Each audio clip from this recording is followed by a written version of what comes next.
Welcome to the Readership Loom this evening. We are focusing tonight on the subject mission drift or mission driven. Many years ago, 2, 3, 4 years ago, I read a book called The Mission Drift by Peter Greer, the CEO of the Hope International. And he was addressing a very critical issue that is affecting many organizations and many individuals today.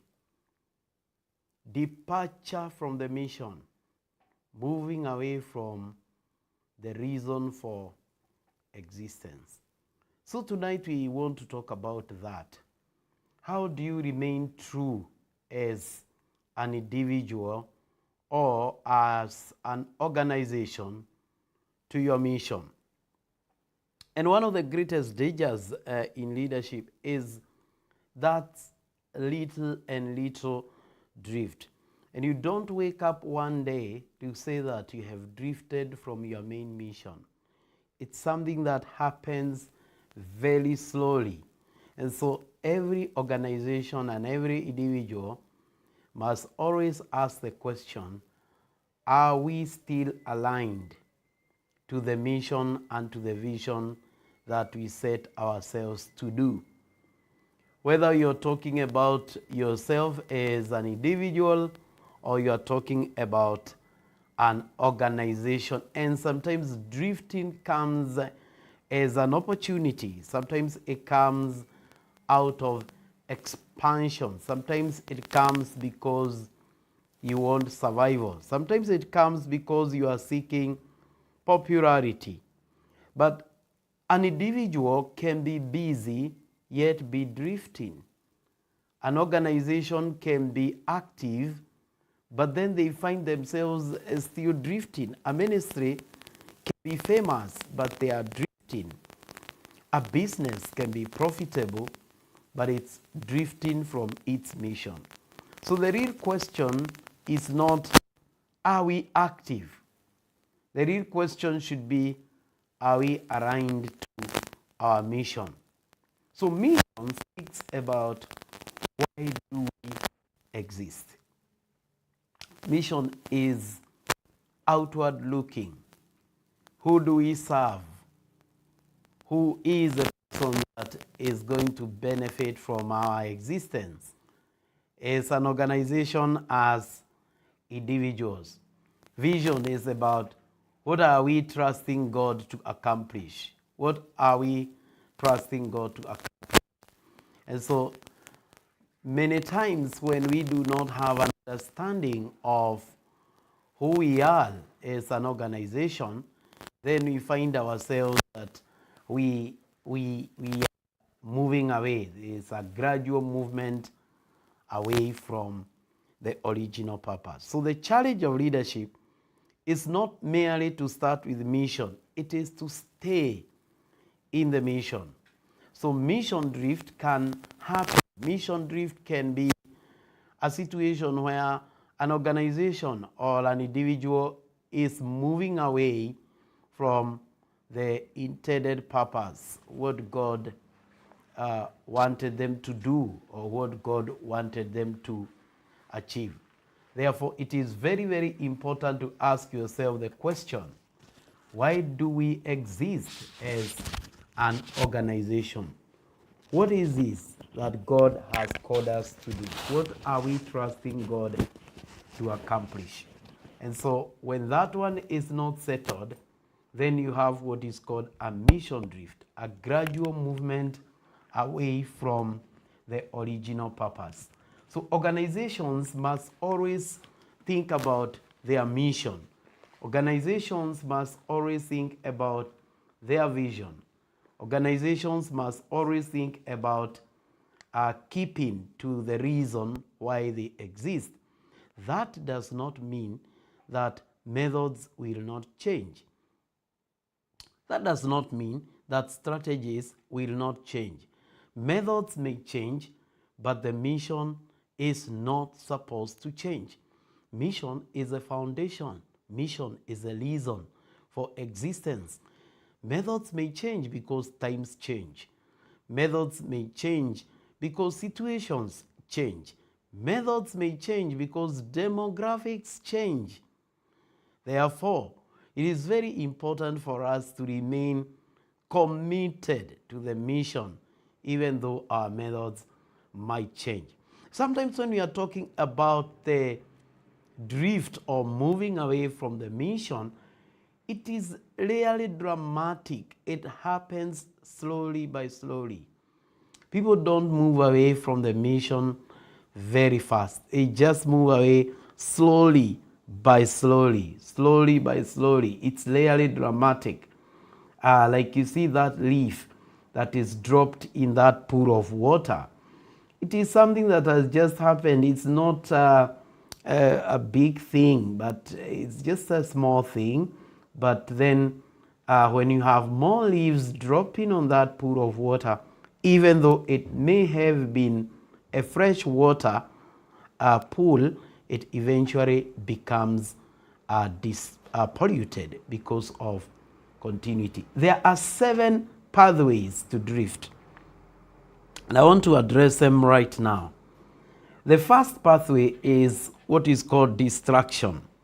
Leaders often begin with passion, they begin with direction, but as time goes by, they become surrounded by so many voices, so many demands, so many invitations, so many needs, so many opportunities. And soon they find that they are doing too many good things, but not necessarily doing the right thing. And distraction can become very dangerous because it does not always look evil. Sometimes it looks strategic, but it is pulling away from the core assignment. The second pathway sometimes is through success. Success can become a greater threat than struggle. Many organizations do not drift because they failed. Many organizations drift because they succeeded. Growth creates options. Options create expansion. Expansion creates complexity. Complexity creates dilution. So a church may begin with a passion for discipleship, but after that, it becomes more concerned with image, events, branding, instead of spiritual formation. A ministry may begin with a burden for people, but later it becomes preoccupied with personality and platform. A leader may begin with a calling to serve, but later becomes addicted to applause. So success is dangerous when it tempts you to protect your reputation rather than your purpose. A key example is King Solomon. He began with humility, but then later he did not depend on God. He depended on power, he depended on wealth, he depended on alliances, he depended on comfort, and that altered his trajectory. The third way that people drift away from the mission is what is called compromise, the quiet surrender of conviction. This is when leaders or organizations begin to make small adjustments in values in order to gain approval or gain popularity, or sometimes get funded, or for the sake of convenience. Lowering your standards in private as an individual can be seen in that compromise way. What about cultural pressure? Cultural pressure is another way through which organizations drift. Every generation places pressure on leaders and organizations to adopt and adapt. Although adaptation is necessary, adaptation without discernment can become surrender. There is a difference between what we would call contextual relevance and cultural captivity. An organization may change its language, it may change its tools, it may change its delivery systems, it may change its engagement models to reach people effectively. That is wise. But when it changes its convictions, it changes its message, it changes its identity to avoid offense, that becomes a drift. And that is why we must speak to the times without bowing to the times. So there are certain aspects of mission and vision that are timeless, but there are also some that are supposed to go with what is happening right now. But the bottom line is that we should always ensure that we are committed to the mission. Financial dependence is another way that organizations or individuals can drift from their mission. Money is a powerful shaper of direction. Many organizations and individuals drift when resources begin to dictate purpose. Once survival becomes a dominant concern, leaders may start chasing funding opportunities, partnerships, or programs that do not truly align with mission. So budget pressure can make people to compromise their clarity. Donor pressure can make organizations soften their conviction. Institutional pressure can make leaders choose sustainability over fidelity. And so even when we are thinking about who is funding our mission, we have to ask ourselves whether those who fund our mission have an understanding of what we stand for. Because if they do not have an understanding of our convictions, we might compromise our conviction for the sake of funding. And so that is why mission through organizations must ensure that finances serve mission and not the other way around. What about leadership transition? This is another way of drifting. Founders, pioneers, first generation leaders often carry the mission in their bones. But when leadership changes, their language may remain, but the conviction fades. And so a second generation might come, and this second generation have got the language, but they have lost the fire. They have diluted the original intention. A biblical example is in the book of Judges, where after Joshua, although Joshua said, "Me and my house, we will serve the Lord," immediately you go to the book of Judges, you find everybody is doing what they deem fit. So after the end of one leadership season and we enter into another leadership season, we see the people changing and we see the convictions are going away and the compromises are happening. So new leaders must be guardians of mission. And that is why we say when organizations are experiencing transition in leadership, they must be mission focused while they are thinking about replacement of leaders. Because what is not intentionally transmitted will eventually be unintentionally lost. Finally, we have what is called business or system overload. An organization can become so consumed with meetings, reportings, events, administration, maintenance, until it loses energy, until it loses its actual purpose. So leaders may feel very exhausted, but they are not effective. They may be very active, but they are not aligned. Their calendars may be very full, but they are not fruitful at all. And so this is where we say that systems are servants, they are not saviors. Systems are supposed to support purpose. Systems are not supposed to suffocate purpose. And so when we find that the system is suffocating the purpose, then you find that we are moving away. This is the leadership room. If you are just joining me now, it's a problem. Is a program that looks at some of the problems that we face in leadership and some of the processes that we face, we require to follow. And it also looks at some of the things that we can do to become more effective. It's a problem that many organizations are facing. Any individual that is in the leadership space is going to find that there are many problems that occur in the process of leadership, and they need to understand how to navigate the leadership journey. So this program is convened by myself and the Nairobi Pentecostal Bible College. Nairobi Pentecostal Bible College is a college that is located in over 35 counties in Kenya. We offer programs in Christian ministry. We offer programs in biblical and theological studies. We offer programs in counseling psychology. Our programs are offered online. Our programs are also offered on-site here in the Garden Estate campus, a beautiful campus that is located off Thika Road Superhighway. And you can also come here in the campus and spend your time here.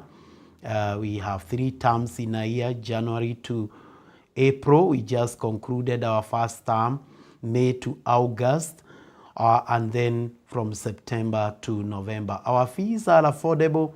Our fees are our programs are accredited, and our programs are relevant. So join us. Just before I continue with the program today, I need to talk about an upcoming Executive Church Leadership and Management short course. Executive Church Leadership and Management short course is happening coming Monday. I can't wait to meet you in that short course. That is a powerful short course that is going to shape ministries. Are you a bishop? Are you an overseer? Are you a pastor? This short course is meant for these senior leaders, the bishops, the pastors, the overseers, and church board members. We are going to be looking at the life of the church. We look at dynamics of leadership, dynamics of management, dynamics of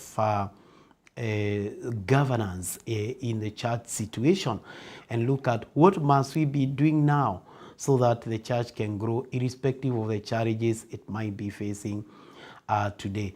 We are going to be focusing on what are the tools, what are the templates that we can have.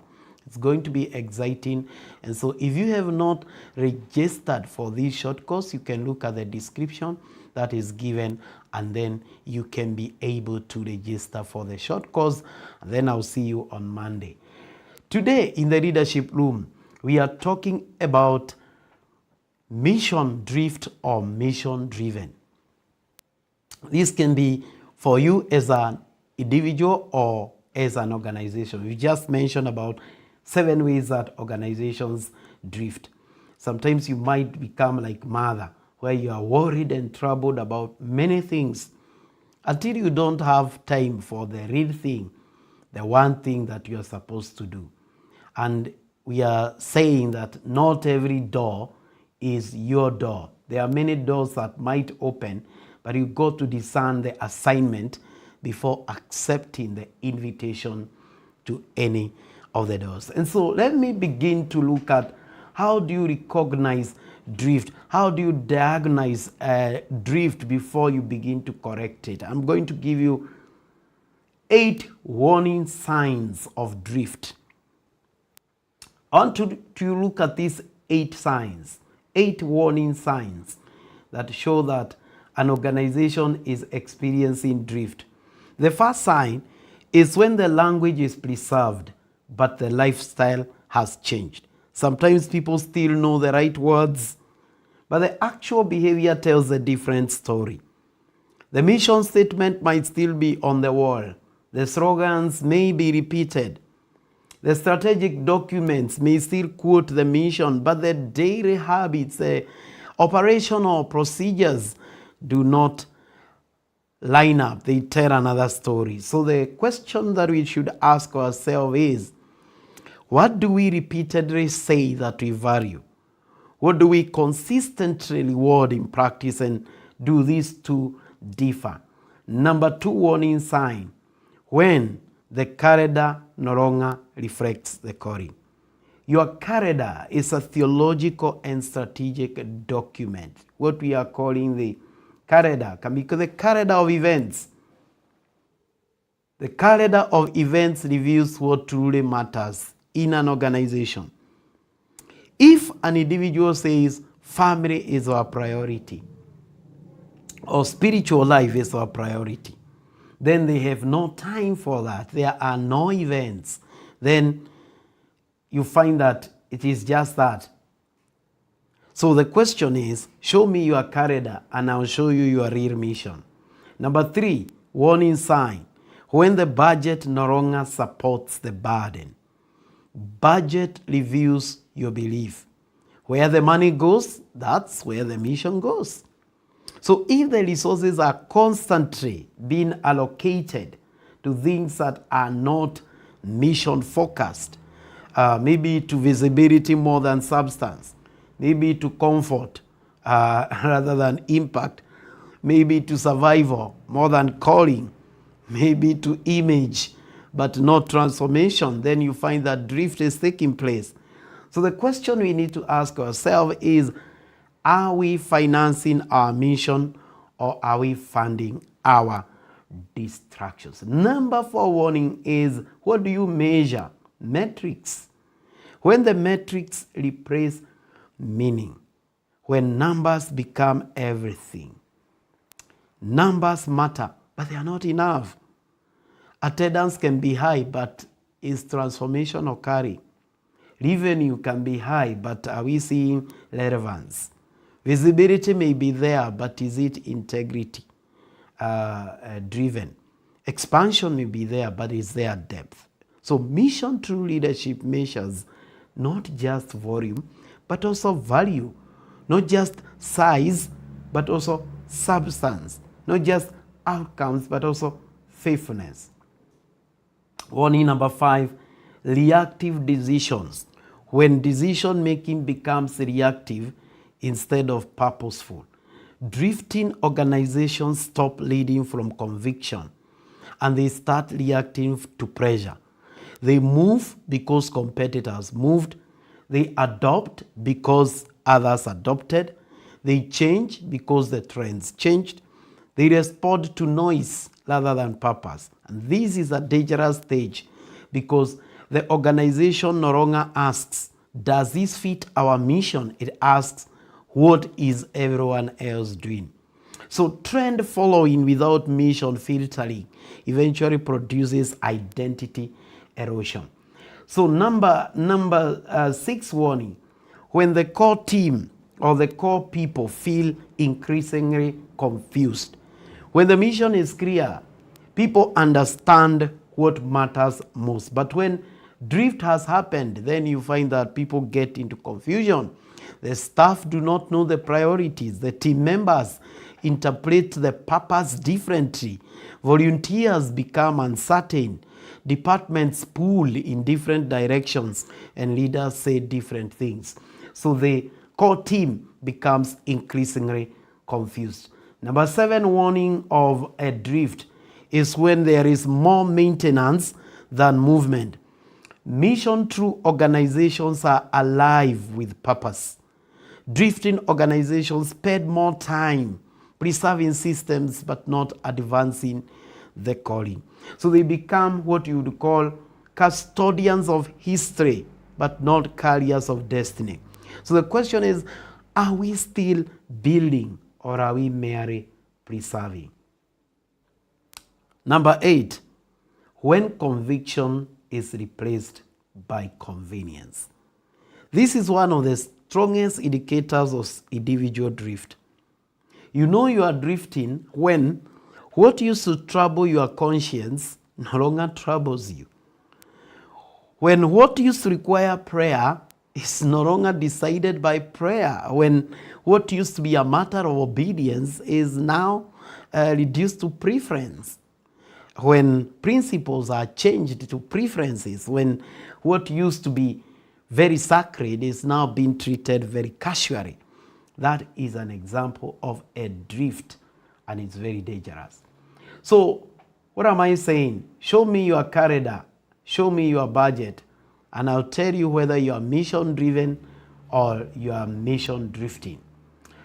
As I come to the conclusion, how do organizations remain mission true? Peter Greer, in his book Mission Drift, studied many organizations that have remained true and those that have not. And there are two critical things that he said. Among the many things that perhaps he may say, I find two that are very critical. One of them, he said, is clarity of mission. The need to talk about your mission and to go back to it again and again. And number two is intentionality of practices. That the practices that we undertake day to day should also reflect our mission, so that it does not just remain on the document written on the mission and vision placards or flyers or in the snapper frames, but it is not in the hearts of those that lead every day. Look at this image. The image that is before you right now is the image of what I call the mission filter. When you look at the image there, it is filtering things. It is filtering at the bottom. So the question that we are asking here is to remain mission true. Mission faithfulness does not happen accidentally. You have to filter your decisions, your actions, your behaviors, and everything else in that mission filter. Does this fit our purpose? Does this strengthen identity? Are we doing this out of conviction or are we doing this out of pressure? Who does this serve? What must we say no to? So in the end, we are aligning our decisions according to the mission, and we are doing our best to pursue our mission. So the first step is to do what is called mission review. When you are doing the mission review, we are preserving the mission clarity. You cannot remain true to what is not clear. So we need to keep recalling, reviewing, revealing, and realigning our mission. Why do we exist? And this could be individual and could also be an organization. Why do we exist? Who are we called to serve? So clarity is very, very important. And we look at the decisions that we are making and ask ourselves whether they align with purpose. And you don't just align decisions, but you also align the systems. You also align the people and ask yourself, are these people aligned to the mission? So the other thing is to transfer identity, not just responsibility. If we are going to move from one leader to another, one group of people to another, we got to transfer the identity, not just the responsibility. If people are taking new positions, if people are gaining leadership positions, they need also to carry the inheritance of what the organization is all about, because what is not transmitted is finally lost. And so we have to guard that organizational culture. I also want to say that mission drift can also be personal. An individual can forsake their sense of personal mission and they start being pushed. Look at the image there. There is an individual at the center and there are pressures that are pushing this individual. The person is struggling to either go by applause or comparison or convenience or pressure. And these things are pushing the person. And many times we find ourselves in this center. And we ask ourselves the question, am I becoming who I was called to be? Or am I an individual that is under pressure? Am I an individual under comparison? Or am I an individual that is going through things that they are not able to understand?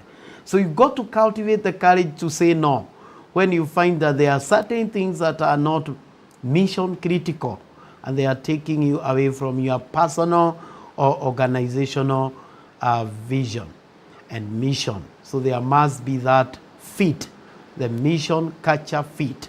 There must be that mission behaviors fit in the organization. If you are just joining me right now, we are talking about mission driven or mission drifting. Is your organization mission driven or is it mission drifting?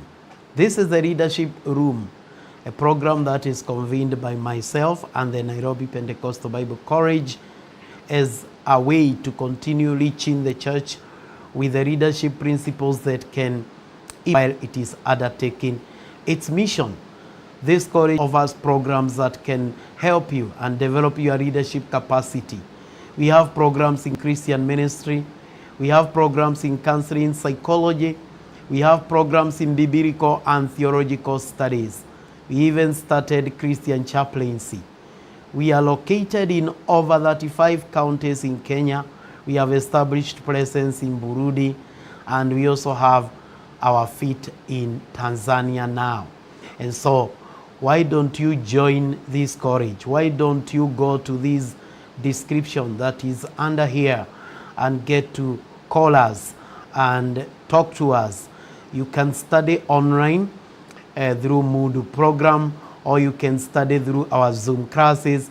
You can study in our centers of learning that are located in over 200 centers in Kenya, or you can study here in the beautiful campus located at Garden Estate of Thika Superhighway, where you can come and study. All these are modes of learning where you can get an understanding and follow your vision and become who God called you to be. We are non-denominational, and we are focused on training Christian leaders in their area of calling with the courses that are relevant to society. We want to bring maturity to church.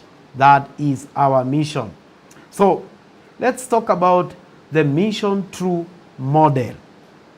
Now, to be talking about the mission through model, we are talking about how do we remain mission true. What is the practical framework of becoming mission true? I have put together the words mission true. M in mission true is about measurement. What do you measure? We look at your activities, systems, your decisions, and your culture and see whether it's aligning with your mission. The I is about identifying the drift array.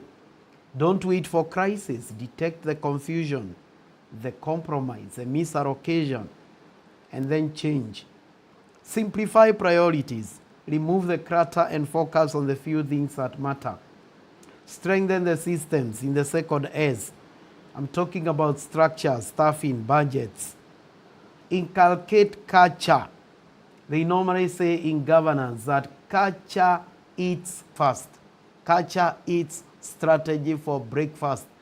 What that means is this: an organization, a church, or whatever form of a body can have a very powerful strategy. Eat the strategy. They can kill the strategy. O is about owning the calling. Owning the calling. Leaders must embody the mission. What leaders tolerate, it becomes T or N. It is N. You got to navigate change wisely. When we are talking about being mission critical and mission focused, we are not saying that you are not going to change with the times. But we are saying even if you are to make some adjustments in methods, the mission remains the same. Tell the story repeatedly, especially in times of great transitions.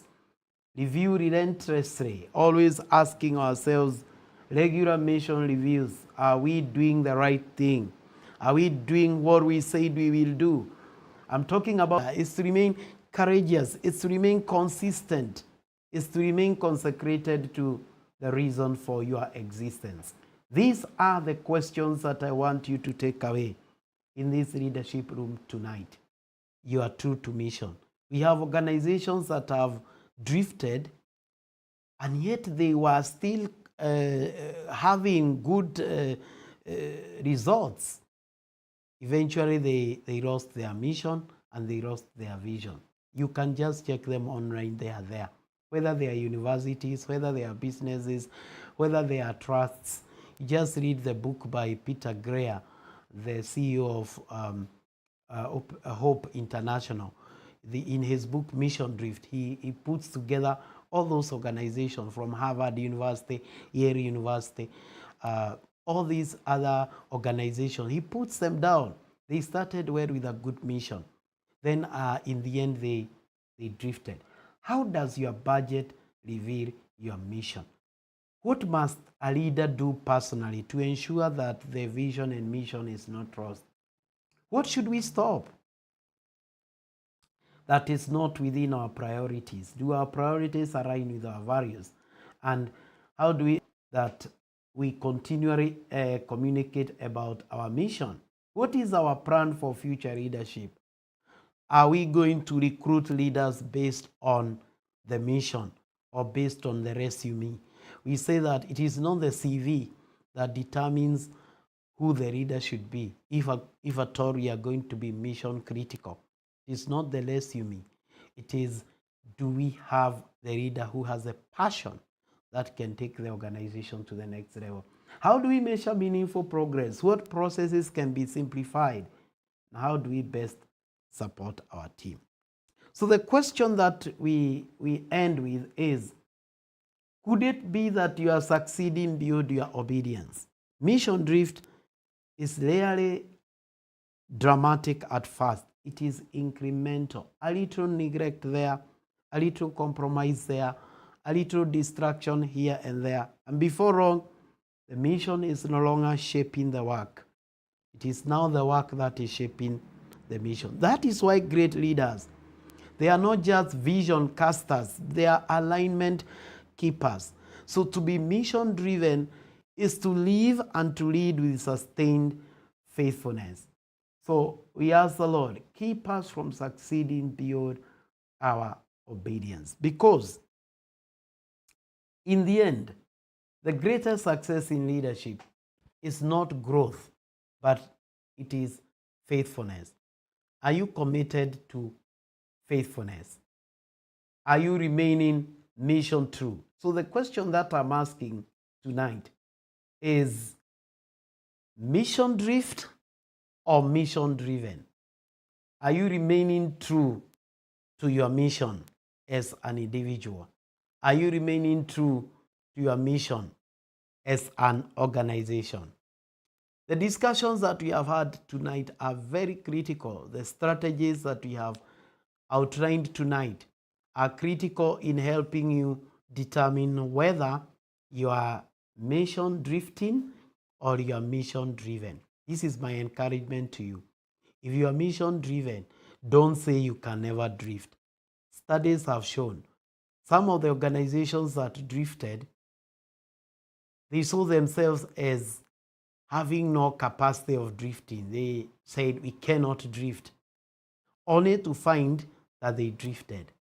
And so as a person, as an organization, you need to ask yourself all the time, what is the alignment between my identity and my commitment, the actions, the behaviors, the operational processes? If, for example, we are talking of a business, we are talking of an organization, we are talking of a university, we are talking about a college, it doesn't matter which human organization we are dealing with. It may be a church, it may be a circle, I don't know what it is, but the question we should ask ourselves all the time, are we doing activities that are aligned to our mission?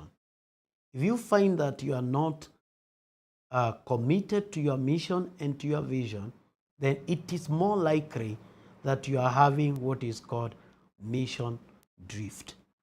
My assignment this evening was to highlight to you some of the dangers of mission drift and why you should guard your mission.